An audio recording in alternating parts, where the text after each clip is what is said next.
Hello and welcome to the 100th Mile Podcast. It is day 8 on Veer, one of the hardest ultra cycling races in the world, 4,000 kilometres. The riders are cycling across Western Europe. And today I'm joined by race organiser Ian Toe. I've got Ryan, one of our photographers and filmmakers, and we've also got Patric here, who's another one of the race helpers.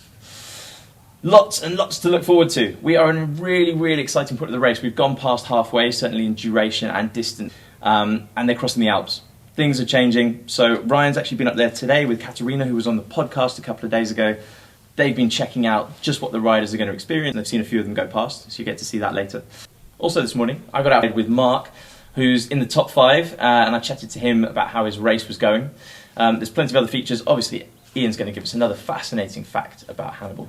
But let's get stuck straight into it before we do the race analysis with our guests. Patric, tell us a little bit about your background. Hello, hi everyone, thanks for having me here. I was a road cyclist. I competed 25 years in the junior cycling and then moved out because it wasn't fun anymore and try new stuff from the fit world and run out ultra cycling. I'm trying just to have some fun. I prefer doing backpacking by myself and doing my holiday on my bike. But you've done some big races before, right? What's the biggest one you've done? The Transcontinental race. Transcontinental. It wasn't easy. It was the first time. And in the last September, October, I decided to make another race, but via race. At the end, I decided not to race because I have a lot of physical problems. So then I decided to get in touch with Jon and Ian, the race organizer, and try to help somehow. Yeah. So we might see you racing next year if you're physically fit and strong. Yeah, I like to compete. Yeah. I like to compete, so I would like to be in my best shape and race. But I know you've been of tremendous help this year. The reconnaissance of the routes, because you've been here in Italy. You've been able to tell Ian about things. Yeah, we have been from Modena to the flatland of Florence. And I know you also have a passion for photography. Yeah. And you've been around the riders here at the refuge, snapping away, getting some good shots. Yeah. So, thank you so much for coming along and helping us out. Yeah. Look forward to getting your insight into some of the Italian riders a bit later on. Ryan, we've shared a room together before. Yeah. It's always fun. Yeah. Never boring. Yeah. So you've got an amazing background, right? You spent years working with people like Damien Rice, and you've raced as well as photographed ultra cycling races. You've done the TCR yourself. Yeah. So a huge insight. What brought you to Veer? Well, I love to do first editions. I did a few first editions in film before. I think they're always magical. They're a bit like a firework. So when I heard about Via, it's a long 4,000 kilometer road race. There's not many of them, and I could see that Ian and Ingeborg had put a lot of work to make it full of quality. And so I insisted they let me take part in it. And I chickened out of racing it, to be honest. I just didn't feel like I had it in me to do 4,000k, and I thought of all the people who would train really well for that. So I insisted that they hire me instead. And I must have been convincing, because I'm here, and I'm here since the beginning until the end. And you're still managing to ride your bike a bit, aren't you? You've been chasing some of the riders down the descents and up the climbs to get the best shots and videos. Yeah, I pretentiously thought that I could follow Adam Bialek going down the mountains in the fog, but he was going 80 kilometers an hour, and I don't do that. And I was really scared, if I'm honest. But other riders, I've been able to follow them downhill mostly. I wouldn't try to follow them uphill. I've been with Will uphill, Will Dixon. Your good mate, and that was tough. These guys are strong. They're not playing around, and following them downhill, following them day and night, and trying to either get photography or now switching to film because we're a big team with many people.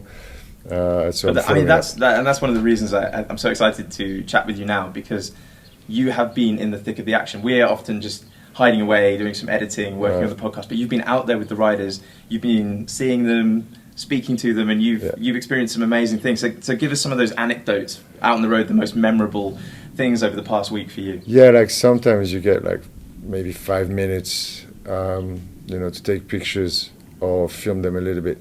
You don't want to intrude too much on the race, but they are usually pretty lonely out there, so they're very happy to see a familiar face. And the magic of ultra distance is probably all the stories you collect in such a short time. It's hard not to disturb the race by staying a little bit longer than would be ideal with the riders, because they're very happy actually to see somebody. They're pretty lonely out there. And also the fact that we approach them by bike makes a huge difference. It's not a car. I go to them on the bike, and yeah, they have plenty of amazing stories. I think it was Bruno this morning who was saying like, I'm so hungry, and it feels so good to be hungry, because he's been like many people having a really hard time eating due to the heat, and he just knows that like his engine will function better with a little bit of food. And we saw him like a few hours later climbing the Nivolet, and he was like on fire. He was passing carbon people. It was really good. Or like Roy, we had like a quick conversation this morning, and he was saying that he loves sleep. And I thought there was a really funny quote on an ultra where like everybody's basically not sleeping. There's been stories of sleeping. Chris Thomas had an amazing night in an abandoned house. Apparently Ian was telling me that he's now like making a habit of sleeping in an abandoned house, despite the fact that he's been like scared to death that night, because he's a very rational guy, and he doesn't believe in ghosts and stuff like that, but he was sensing something and hearing noises in that house. Then another rider came, so he felt less lonely and less scared.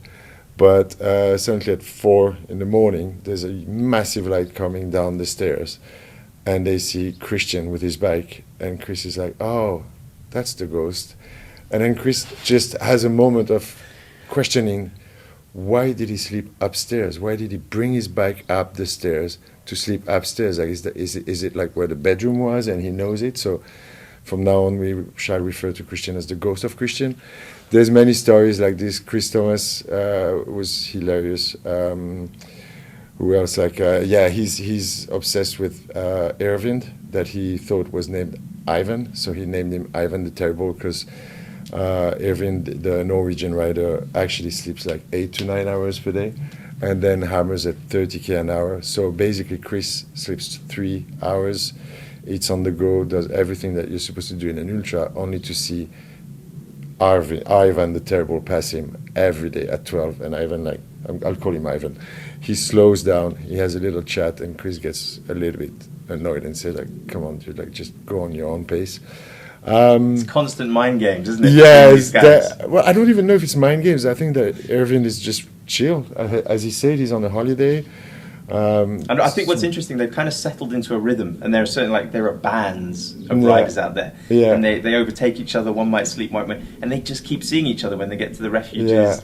And so they've got these little competitions within competition. There was a big jump in the night with Lucas Becker, who did the hiker bike yesterday, end of day, late afternoon, and Will, who didn't. And Will was like quite comfortably, like I think 35 kilometers ahead of Lucas for quite a long time, and now he's far behind because Lucas did the jump and caught him back. And then this morning they had breakfast together, and it was a beautiful scene, because you might think there's rivalry, but it's actually just two friends that have they're not even friends, but they have massive respect for one another. So it's fun to see. They say see you later to each other, even though it seems hard now for Will to catch up on Lucas. Tell us about your job. I mean, this is difficult. This is a race that's going on non-stop. Yeah. You have to be there to capture the best photos at any time of day. How do you make sure you're in the right place? How do you make sure you get the sleep you need? Well, the sleep you need, that's not really an option. Helps that you're an ultra racer and you're depending drinking on Red Bull. Yeah, like it gives one wing at a time after a week. I don't know. we just go where the dots are. Sometimes you make some calculations, like if there's a climb, obviously it's going to go slower. Then you have to calculate your traffic. You compare Google, the tracker, and Komoot, and then you anticipate that the tracker is always later than it says it is. So I think one thing that's important is we have our own trackers for the race organization team as well. Yeah, I don't use it. I actually use the location on my phone, because you can use the location in the tracker, and I do that, and I can see my tracker is there, my location is here. Yeah. So that also gives me an idea of like how fast the tracker goes, because obviously the tracker cannot be live. That would be amazing, but it would take about like 5 nuclear plants. And I think we anticipate things as well. We see something that's about to transpire.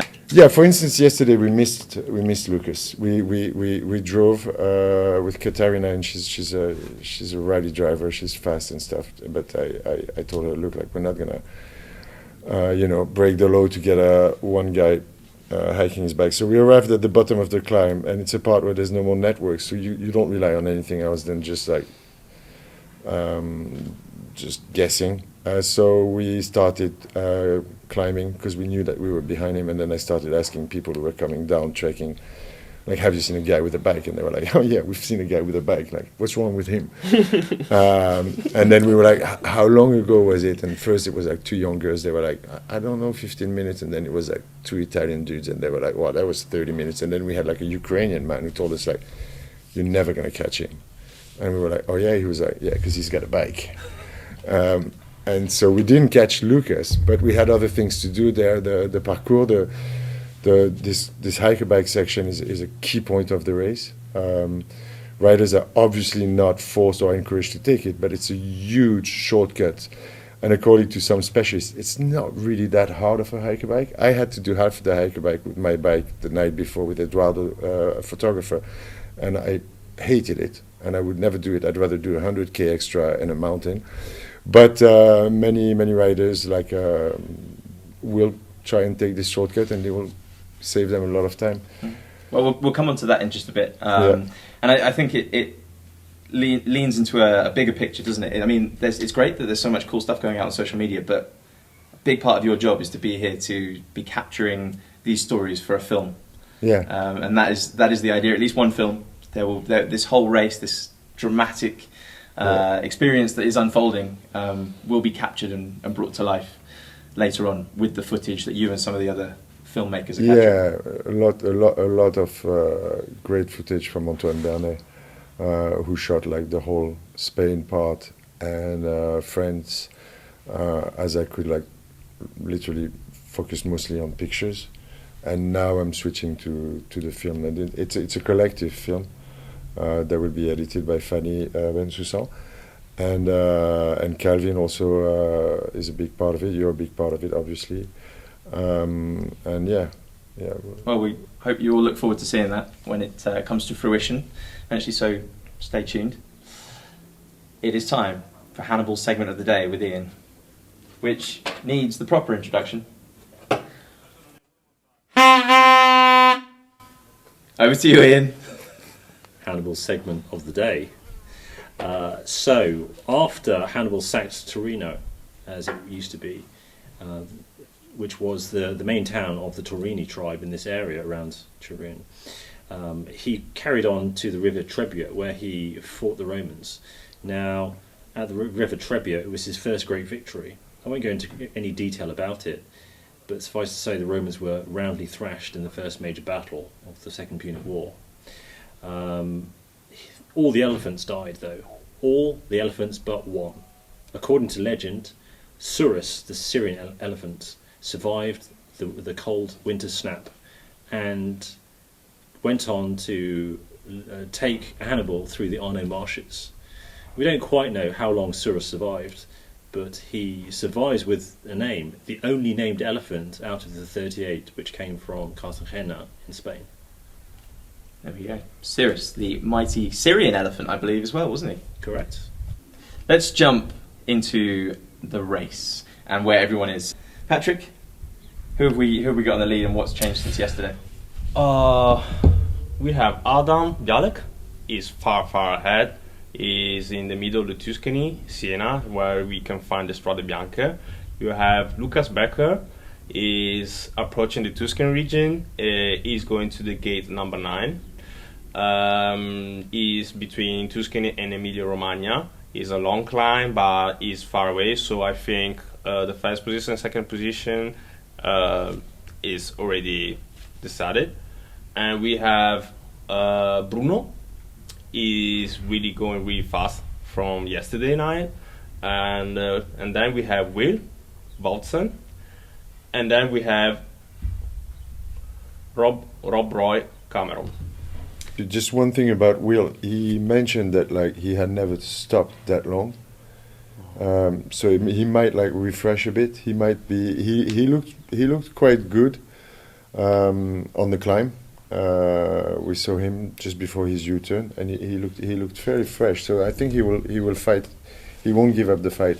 Yeah. Ryan headed up there earlier today with Katerina, and they checked out the climb. And take a look; it's absolutely stunning. Hello, everybody. So we are at the top of the Col del Nivolet. Yeah. Du Nivolet. Yeah. And we just saw Phil Boston passing and doing his return back. Yeah. And he will start his descent very shortly. And we catch up with a few other riders. Yeah, we've seen Bruno going up really fast, and we've seen Christian going down really fast. Well, we assume that like some riders now know their position better by crossing each other, and Yes. crazy amount of cyclists. Yes, yes. All right, All that types of that was about it. That's all we have to say. Cut. Ian, do you want to tell us a bit about what happened last night at the refuge? Because it was quite dramatic, wasn't it? Quite exciting. Different riders coming in at different times. Yeah, so Lucas Becker did the hike bike from the north side of Nivolet in the daylights and descended into the refuge here and arrived just after Will Valsden had taken the road route to the refuge, but had not yet done the climb up to Nivolet. I really think that the two of the riders in second and third, Lucas and Will, arriving here at the Velodrome outside Torino was a pivotal moment, and the way that they looked at each other, it was with respect, but I think Will was a bit shocked that Lucas was here. And they had a conversation about how much they were sleeping. So Will was saying he was sleeping only 2.5 hours, whereas Lucas was on average saying that he was sleeping at least 4 or 5 hours. And I think that may have changed Will's approach to sleep, and realising that he's maybe suffering too much and moving too slowly with too little sleep. So we may be seeing a change towards much more sleeping and then riding fast during the day, which we know that Lucas is doing. So both riders, I think, were eyeing each other up, wondering what their next move was. Both stayed quite a long time. Both chatted to a lot of people, ate a lot, chatted to each other. Nice to see that kind of respectful rivalry.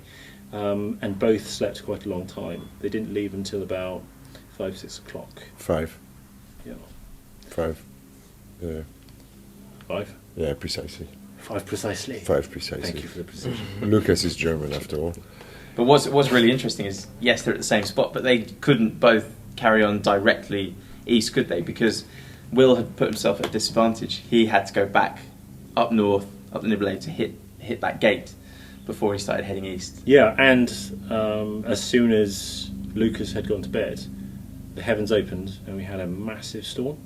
Lightning in the sky, thunder, and very heavy rain for about an hour. So whether or not the riders planned this, or whether or not they were just lucky, none of them talked about the approaching weather. So I think they were just lucky. I hope Christian was, because he was doing the hiker bike at that time. Christian, who Pitch then dark. subsequently did the hiker bike In pitch dark. and didn't stop through the night. Yeah. It was going for 23 hours when he reached here. He reported no rain whatsoever, so it was Oh, wow. very localised in the plain around Torino. It's quite a relief that none of the riders got caught in that, because it was severe. I think Michele Pagano and Rob Roy Cameron were actually caught in that rain, but not. Rob for Roy very got to Torino, didn't he? Just as the heavens started to open, got himself I think somewhere safe and dry. He stopped in the Susa Valley in a bus stop for about 3 hours, so he managed to get some shelter. And Michele found some accommodation. One of the riders that came through was Marc, and I managed to talk to him about how his race was going. You can watch that now.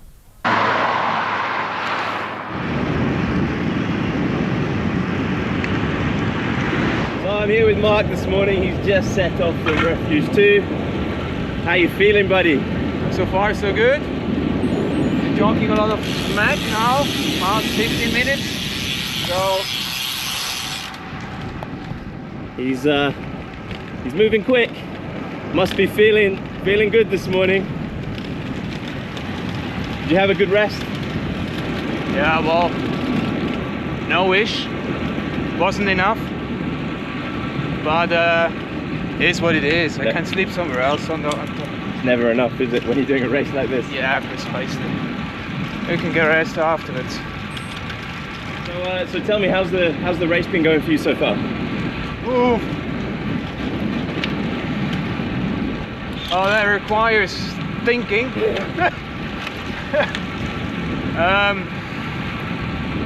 I obviously, position-wise, I don't seem to do like very badly. Do you watch the tracker? Do you know where you are in the race? Yeah, I sort of. I think like somewhere in the top 10. Let's put it like that. It changes all the time. Yeah, I tried to push that, and it went excellently on the climbs yesterday. But that's also my strength, climbing. And I saw it on the tracker. I mean, I think I put like maybe something between an hour or two into Rob on the climbs. That was quite, yeah, it was a good feeling. I cracked my rear rim somewhere in Spain, and I took a wrong turn at like 60 and went into a gravel road. But also at the same time getting a puncture, obviously. Yeah, and I mean, I guess like everybody, the heat was bad. Still is bad. I'm certainly struggling with it. Riding through the day in the flat sections and stuff, it's just like me in survival mode. Can't put any power down. If it's like 2 watts per kilos, then I'm already happy. Compare that to the climbs where I can sometimes still hold like 4. So You sound very scientific about your approach. I am. What are you thinking about? What are you looking at? Now the maps. The other data screens are like everything. So yeah. And tell us about the mountains you've just crossed. I did enjoy it very much. I mean, I love riding passes and stuff, but just uphill for that matter. Patric, tell us about the Italian contingent in the race. Who have you been watching? Who's your money on? Who do you think is going to do really well? Who are we going to see over the coming week? Paolo Botti was riding pretty strong, but unfortunately he scratched due for the physical problem. Actually, we have Michele Pagano. He's in the top 10. He can try to get the third place. He has the advantage to know the territory, the environmental, the rules, Italian rules, and more we go to the south, and more he knows how to ride. And I think you actually spoke to him, was it this morning at the refuge? And yeah, he was sounding pretty positive. He's positive. Yesterday he took a strange decision. He could come to the refuge straight, and he decided to go to Turin and take accommodation and sleep all the night and rest. This morning he said, I rest, I have a lot of food, I'm okay, I will try to save my energy, and then from Florence to go I will try to compete. And he likes the hotter temperatures. He thinks that's his advantage. Yeah, he was a lot on it. He's really tired, so I think he's comfortable to ride along in the hot weather. Yeah, he's certainly been floating there and thereabouts amongst the top 10. So yeah, it will be really interesting to see if we start mentioning his name more, and hopefully we can catch up with him. So yeah, very interesting to get your insight into the Italian riders. Thanks for that. But finally, it leaves us to predict what might be happening in the next 24 hours. This is a complicated one. I think a lot of things might be changing. Ian, you've got one prediction, one exciting thing you're looking forward to seeing or you're expecting to see. So I think the race for third place is really going to shake up. We have so many guys, I think something in the region of 6 or 7. I think all the guys are now sleeping a lot more. We've seen Bruno sleeping more, Will Valsden sleeping more like 5 hours this morning during the night from his usual 2.5.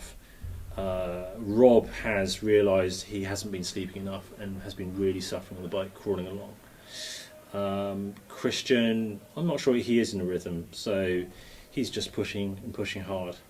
And then we have Michele Pagano, who is in a rhythm and just sleeping really well and riding really well as first Italian. That's a tough one. But I think Bruno looked particularly fresh. He was eating well, he was moving really fast. I think we may find after the event that he may have been fastest up Nibala.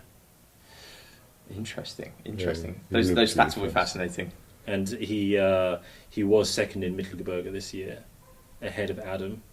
So we know he has both climbing and descending skills. And he's someone who seems to be playing the long game well and just appearing out of the pack when he needs to as the race moves into the second half. Well, he definitely suffered from some mild heat stroke in the first couple of days, and he went from, who knows, 40th, 50th, very far down. He lost a lot of time those first couple of days to now third. This is an amazing performance, and we still have quite some distance to go, so he has time to make up on Lucas, maybe. We will see. Ryan, what are you expecting to see? Any changes over the next 24 hours in the positions? I have no idea. To be honest, I have no idea. I wouldn't bet on anyone except Adam. But I think Lucas is very happy with what he did. I think will take a blow indeed. I'd like to see Rob Roy continue his mad crusade, since he is the east of Madrid guy. But I have no idea. To be fair, I'm not an expert. Well, I think we can safely say, whatever happens, you'll be there capturing some beautiful photos with your camera. And that's what we need.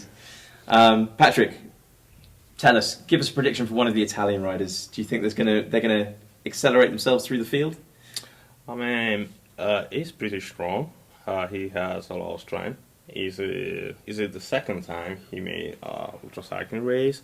I think more we go to the south, to his hometown, because he's from Puglia. Mm-hmm.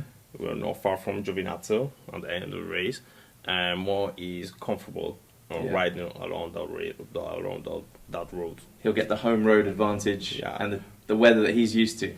Yeah, I mean, it's going to be really hot, but I checked the forecast, and it seems like some storm will come down, so all the riders have slipped a lot. But at the same time, for the third place, the game is going to be who's going to ride more. There we go. Watch this space for myself, from Ian, from Ryan, and from Patric. That is all for today. Tune in again tomorrow. Ciao for now.